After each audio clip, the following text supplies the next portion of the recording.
ପିଲାମାନେ ତୁମମାନଙ୍କୁ ସଂସ୍କୃତ ଶିକ୍ଷାୟତନରେ ପ୍ରକୋଷ୍ଠ ମଧ୍ୟକୁ ସ୍ୱାଗତ। ଆଜି ପିଲାମାନେ ଆମେ ସଂସ୍କୃତ ବହିର ବ୍ୟାକରଣ ବହିର ଜ୍ଞା ଧାତୁ ଆଉ କ୍ରୁ ଧାତୁ ତଳେ ଥିବା ଯୋଉ ଅଭ୍ୟାସ ତାକୁ ଆମେ ଆଜି ଆଲୋଚନା କରିବା। ପିଲାମାନେ ମୁଁ ଆଗରୁ ବାରମ୍ବାର କହୁଛି ଯେ ଯେତେ ପଢିଲେ ମଧ୍ୟ ଯଦି ଅଭ୍ୟାସ ଆମେ ଭଲ ଭାବରେ କିଛି କରୁନାହୁଁ ତାହେଲେ ଆମର ସେଥିରେ କୌଣସି ଲାଭ ଆମକୁ ମିଳିବ ନାହିଁ। ଆମକୁ ପ୍ରଥମେ ଯୋଉ ଧାତୁ ତଳେ ଥିବା ଅଭ୍ୟାସ ଗୁଡିକୁ କରିବାକୁ ପଡିବ। ତେଣୁ ଦେଖ ଆମେ ସେ ଅଭ୍ୟାସ ଗୁଡିକୁ ପ୍ରାକ୍ଟିସ କରିବା ଏବଂ ଲକ୍ଷ୍ୟ କର ତୁମେ ମଧ୍ୟ ଆଉ ଅଧିକରୁ ଅଧିକ କଣ ଜ୍ଞାନ ତୁମର କୋଉଠି ଭୁଲ ହେଲା କି ଠିକ ହେଲା ତାହା ମଧ୍ୟ ତୁମେ ଜଣାଇ ପାରିବ। ଦେଖ 1 ନମ୍ବର ଯଥା ନିର୍ଦ୍ଦେଶମ ଧାତୁ ରୂପେଣ ଶୂନ୍ୟ ସ୍ଥାନ ପୂରୟତ। ତାହେଲେ ଯଥା ନିର୍ଦ୍ଦେଶମ ନିର୍ଦ୍ଦେଶ ଦିଆଯାଇଛି ବ୍ରାକେଟ ମଧ୍ୟରେ, ବୁଝିପାରିଲ? ତାହେଲେ ନିର୍ଦ୍ଦେଶ ଥିବା ଦିଆଯାଇଥିବା ତୁମେ ଧାତୁରୁ ସେଇ ଲକାରରୁ ଶୂନ୍ୟ ସ୍ଥାନ ପୂରଣ କରିବ। ଯେମିତି ଗୋଟେ ଉଦାହରଣ ଦେଇଦେଲା ମା କୁରୁ ଧନ ଯୌବନ ଗର୍ଭମ, ହେଲା? ତାହେଲେ ଏଠି ଲେଖା ହେଇଛି କଣ? କ୍ରୁ ଧାତୁର ଲୋଟ ଲକାର ପ୍ରୟୋଗ କରାଯାଇଛି। ମା କୁରୁ ମାନେ କର ନାହିଁ, ହେଲା? ତାହେଲେ କ୍ରୁ ଧାତୁର ଲୋଟ ଲକାର ମଧ୍ୟମ ପୁରୁଷ ଏକ ବଚନ ଦିଆଯାଇଛି କଣ? କୁରୁ। ମା କୁରୁ ଧନ ଯୌବନ ଗର୍ଭମ। ତାମାନେ ଏଠି କର୍ତ୍ତା କିଏ? ତ୍ୱମ୍। ତୁମେ ଧନ ଓ ଯୌବନ ପାଇଁ ଗର୍ବ କର ନାହିଁ। ସେଇପରି ଚାଲ ଆମେ କରିବା। କରେ କଣ ଦେଲା? ରାଜା ପଣ୍ଡିତ ସଭାମ କ୍ରୁ ଧାତୁର ଲଙ୍ଗ ଲକାର ଲକା। ତାହେଲେ ଏଠି କର୍ତ୍ତା କିଏ? ରାଜା। ରାଜା ହେଲେ କର୍ତ୍ତା, ତେଣୁ ରାଜା ପ୍ରଥମ ପୁରୁଷ ଏକ ବଚନ। ତାହେଲେ ଆମେ କଣ କରିବା ତା କ୍ରିୟାଟା? ଅକରୋତ। ଅକରୋତ, ବୁଝିପାରିଲ? ରାଜା ପଣ୍ଡିତ ସଭା ଅକରୋତ। ସେମିତି ଦେଖ ଖରେ ଦେଇଛି କଣ? ମୂର୍ଖାହା ସଂସାରେ କିମପି ନ ଡ୍ୟାସ। ଜ୍ଞା ଧାତୁର ଲଟ ଲକାର ଆମେ ଲଗେଇବା। ଦେଖ ମୂର୍ଖାହା, ମୂର୍ଖାହା କହିଲେ ପ୍ରଥମ ପୁରୁଷ ବହୁବଚନ, ନାଇଁ କି? ଏବଂ ଜ୍ଞା ଧାତୁର ଲଟ ଲକାର ଦେଇଛି ଲଗେଇବା ପାଇଁ। ତାହେଲେ କଣ ହବ? ଜାନନ୍ତି, ହେଲା? ଜାନାତି ଜାନିତଃ ଜାନନ୍ତି, ଜାନନ୍ତି ହେଲା ଉତ୍ତର। ସେଇପରି ଆମେ ଗ ଟା ଦେଖିବା। ଗରେ କଣ ଦେଇଛି ଦେଖ? ଛାତ୍ରାଃ ଛାତ୍ରଃ ପଠନେ ଶ୍ରମମ୍ କ୍ରୁ ବିଧିଲିଙ୍ଗ ଲଗେଇବା। ଦେଖ ଛାତ୍ରାଃ ପଠନେ ଶ୍ରମମ୍ କ୍ରୁ ଧାତୁର ବିଧିଲିଙ୍ଗ ଲକାର ଲଗେଇବା। ତାହେଲେ ଦେଖ ଛାତ୍ରାଃ ପ୍ରଥମେ ଆମେ ଦେଖିବା, ଏଟା ହଉଛି କର୍ତ୍ତା। କର୍ତ୍ତା ପ୍ରଥମ ପୁରୁଷ ବହୁବଚନରେ ରହିଛି, ତାହେଲେ କ୍ରୁ ଧାତୁର ବିଧିଲିଙ୍ଗ ଲକାର ପ୍ରଥମ ପୁରୁଷ ବହୁବଚନ କ୍ରିୟାଟିକୁ ଆମେ ଲଗେଇବା। କ୍ରୁ ଧାତୁର ବିଧିଲିଙ୍ଗ ଲକାର ପ୍ରଥମ ପୁରୁଷ କ୍ରିୟାଟି କଣ ହବ? ବିଧିଲିଙ୍ଗ। କୁଜ୍ୟାତ କୁଜ୍ୟାତମ କୁର୍ଜିହୁ, ନାଇଁ? ତାହେଲେ ଛାତ୍ରାଃ ପଠନେ ଶ୍ରମମ୍ କୁର୍ଜିହୁ। କୁର୍ଜିହୁ ମାନେ କଣ? କରିବା ଉଚିତ। ଛାତ୍ର ମାନେ ପଢାରେ ପରିଶ୍ରମ କରିବା ଉଚିତ, ବୁଝିପାରିଲ? ଘ ଦେଖ ଉତ୍କଳିୟାଃ ଜଗନ୍ନାଥମ୍ ଶ୍ରଦ୍ଧୟା ଡ୍ୟାସ। ପୂଜ ଧାତୁର ଲଟ ଲକାର ଲଗାଅ। ଉତ୍କଳିୟାଃ ବହୁବଚନ ଅଛି, ପ୍ରଥମ ପୁରୁଷ ବହୁବଚନ।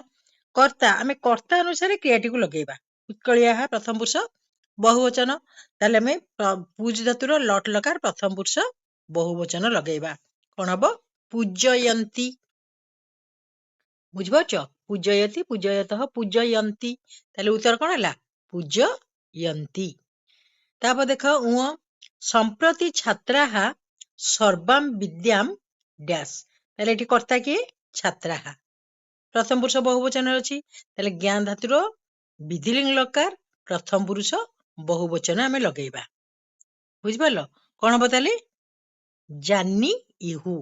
ଜାନିୟାତ ଜାନିୟତମ୍ ଜାନି ଇହୁ, ହେଲା? ତାପରେ ଦେଖ ଚ ତେ ଇଦମ ଅନାୟାସେନ କ୍ରୁ ଧାତୁର ଲୁଟ ଲକାର ଲଗାଅ। କର୍ତ୍ତା କିଏ?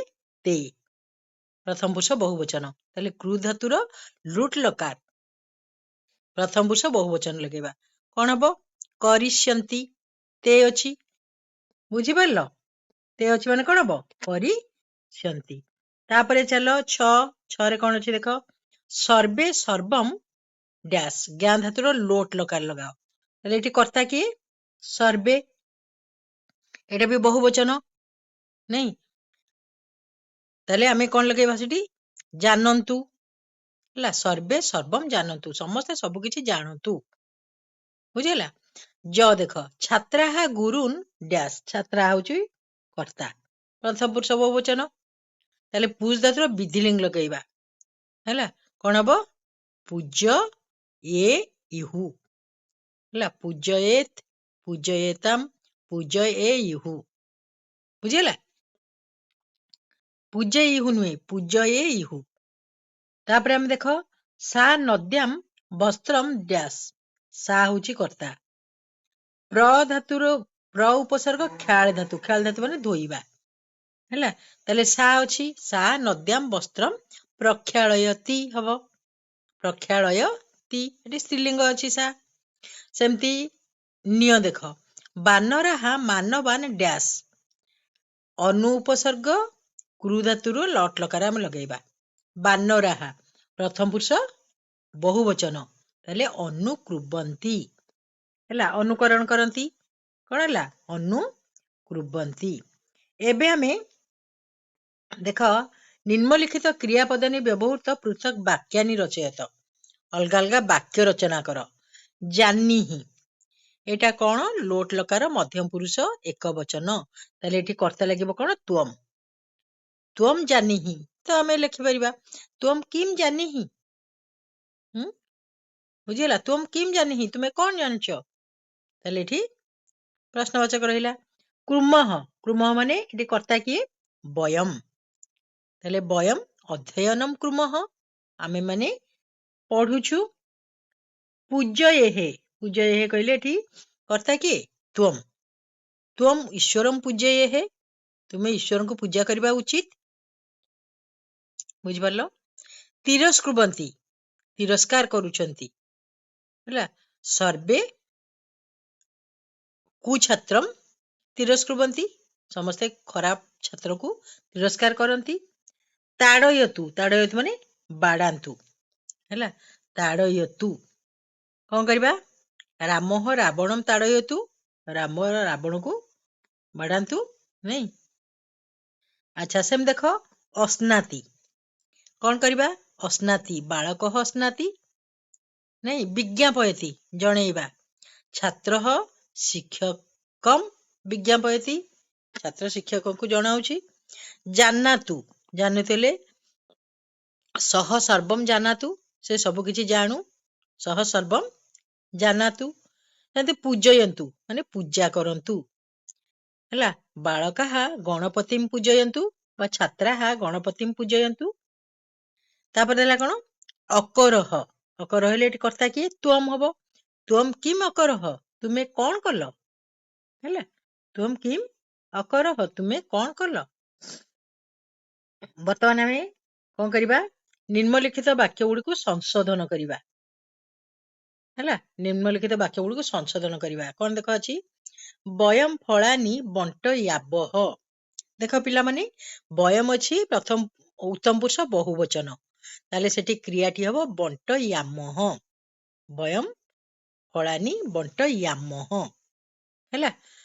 ସେମିତି ତ୍ୱମ୍ ସତ୍ୟମ୍ ଜାନାତୁ, ଜାନାତୁ ତ ହବନି, ଜାନିହି, ହେଲା ଲୋଟ ଲକାର ମଧ୍ୟମ ପୁରୁଷ ଏକ ବଚନ, ତ୍ୱମ୍ ଅଛି ଏଠି କର୍ତ୍ତା ନା, ତେଣୁ କଣ ହବ? ଏଠି ହବ ଜାନିହି। ମନଃ ଦୁଃଖମ୍ ମଥ୍ନାତି, ମଥ୍ନାତି ନୁହେଁ ମନ୍ଥତି, ହେଲା ମନ ଦୁଃଖକୁ ମନ୍ଥନ କରେ। କାଳକ୍ରମେଣ ସହ ସର୍ବମ୍ ଅଜାନିତ୍, ଅଜାନିତି ନୁହେଁ ଅଜାନତ୍, କାଳକ୍ରମେଣ ସହ ସର୍ବମ୍ ଅଜାନତ୍, କାଳକ୍ରମେ ସେ ସବୁ କିଛି ଜାଣିନେଲେ। ଭବାନ୍ ବୃକ୍ଷରୋପଣମ୍ କୁରୁ, କଣ ହବ ସେଠି? କରତୁ, ଭବାନ୍ ବୃକ୍ଷରୋପଣମ୍ କରନ୍ତୁ, କରୋତୁ। ଅହମ୍ ତ୍ୱମ୍ ଜ୍ଞାସ୍ୟସି, ଜ୍ଞାସ୍ୟସି ହୁଏନି, ଅହମ୍ ତ୍ୱମ୍ ଜାନାସି, ହେଲା। ଆଚ୍ଛା ଜାନାସି ବି ହବନି, ଏଇଟା ଜ୍ଞାସ୍ୟସି ଅଛି, ଲୁଟ୍ ଲକାର ଅଛି, ଆମେ କରିବା ଜ୍ଞାସ୍ୟାମି, ଅହମ୍ ଅଛି କର୍ତ୍ତା, ଅହମ୍ ତ୍ୱମ୍ ଜ୍ଞାସ୍ୟାମି, ମୁଁ ତୁମକୁ ଜାଣିବି, ହେଲା। ସା ପୁତ୍ରମ୍ ଅପ୍ରେରୟତ୍, ଅପ୍ରେରୟତ୍ ଅଛି, ଆମେ ତରୁ ହଳନ୍ତଟା କାଟିଦବା, ସ ପୁତ୍ରମ୍ ଅପ୍ରେରୟତ, ହେଲା। କୃପଣାଃ ଧନମ୍ ସ୍ପୃହୟତି, ଏଠି ହବ କୃପଣାଃ ଧନାୟ ସ୍ପୃହୟନ୍ତି, ହେଲା। କୃପଣାଃ ଧନାୟ ସ୍ପୃହୟନ୍ତି, ସ୍ପୃହା କରିବା ଦ୍ୱାରା ଚତୁର୍ଥୀ ବିଭକ୍ତି ବା ଧନେଭ୍ୟଃ ସ୍ପୃହୟନ୍ତି। ଅହମ୍ କବିତାମ୍ ରଚୟିଷ୍ୟାମି, ରଚୟିଷ୍ୟାମି ହବ, ରଚିଷ୍ୟାମି ଅଛି। ଅହମ୍ କବିତାମ୍ ରଚୟିଷ୍ୟାମି, ମୁଁ କବିତା ରଚନା କରିବି। ହେଲା। ଏବେ ସଂସ୍କୃତେନ ଅନୁବାଦଃ କାର୍ଯ୍ୟଃ, ଆମେ ସଂସ୍କୃତରେ ଅନୁବାଦ କରିବା। କଣ ଦେଇଛି ଦେଖ, ମୁଁ ତାଙ୍କୁ ଭଲ ଭାବେ ଜାଣେ। ଅହମ୍ ତମ୍ ଉତ୍ତମ ଭାବେନ ଜାନାମି। ହେଲା। ଅହମ୍ ତମ୍ ଉତ୍ତମ ଭାବେନ ଜାନାମି। ମା ଭାତରେ ଘିଅ ମିଶାଉଛନ୍ତି। ମାତା ଅର୍ଣ୍ଣେ ଘୃତମ୍ ଯୋଜୟିଷ୍ୟସି ବା ମିଶ୍ରୟିଷ୍ୟତି। ମାତା ଅର୍ଣ୍ଣେ ଘୃତମ୍ ସଂଯୋଜୟତି ବି କରିପାରିବା। ସନ୍ନ୍ୟାସୀମାନେ ପରମାତ୍ମାକୁ ପୂଜା କରନ୍ତି। ସନ୍ନ୍ୟାସିନଃ, ସନ୍ନ୍ୟାସୀ ଶବ୍ଦର ପ୍ରଥମ ବ୍ୟକ୍ତି ବହୁବଚନ ହଉଛି ସନ୍ନ୍ୟାସିନଃ। ପରମାତ୍ମନି ପୂଜୟନ୍ତି, ହେଲା, ପୂଜାମ୍ କୁର୍ବନ୍ତି ବା ପୂଜୟନ୍ତି। ଶବର ବଣରେ ଜାଲ ବିସ୍ତାର କରୁଛି। ବ୍ୟାଧଃ, ଶବର ହେଲା ବ୍ୟାଧଃ, ବନେ ଜାଲମ୍ ବିସ୍ତାରୟତି, ବିସ୍ତାରମ୍ କରୋତି ନହେଲେ ବିସ୍ତାରୟତି। ତୁମେ ସେଠାରେ କଳହ କରିବ ନାହିଁ। ତ୍ୱମ୍ ତତ୍ର କଳହମ୍ ନ କରିଷ୍ୟସି, ହେଲା, ତୁମେ ସେଠାରେ କଳହ କରିବ ନାହିଁ, ନ କରିଷ୍ୟସି। ଏକମାତ୍ର ଧର୍ମ ମନୁଷ୍ୟକୁ ଭୂଷିତ କରେ। ଏକମାତ୍ର ଧର୍ମ ମନୁଷ୍ୟକୁ ଭୂଷିତ କରେ। କେବଳମ୍ ଧର୍ମମ୍ ମନୁଷ୍ୟମ୍ ବିମଣ୍ଡୟତି, ହେଲା, କେବଳ ଏକମାତ୍ର ଧର୍ମ, କେବଳମ୍ ଧର୍ମମ୍ ମନୁଷ୍ୟମ୍ ବିମଣ୍ଡୟତି, ହେଲା, ବା ଭୂଷିତମ୍ କରୋତି। ମୁଁ ସେହି ଦେବୀଙ୍କୁ ନମସ୍କାର କରୁଛି। ଅହମ୍ ତମ୍ ଦେବୀମ୍ ନମସ୍କରୋମି। ଅହମ୍ ତମ୍ ଦେବୀମ୍, ହେଲା, ସା ତେ ତା ତାମ୍, ତାମ୍ ଦେବୀମ୍, ତମ୍ ହବନି ପିଲାମାନେ। ଅହମ୍ ତାମ୍ ଦେବୀମ୍ ନମସ୍କରୋମି, ନମସ୍କରୋମି ଯୋଗେ ଅହମ୍ ହବ, ଆଉ ଦେବୀ ସ୍ତ୍ରୀଲିଙ୍ଗ ଥିବାରୁ ତା ହେଲା। ମୃଗମାନେ ଜଳପାନ କରନ୍ତୁ।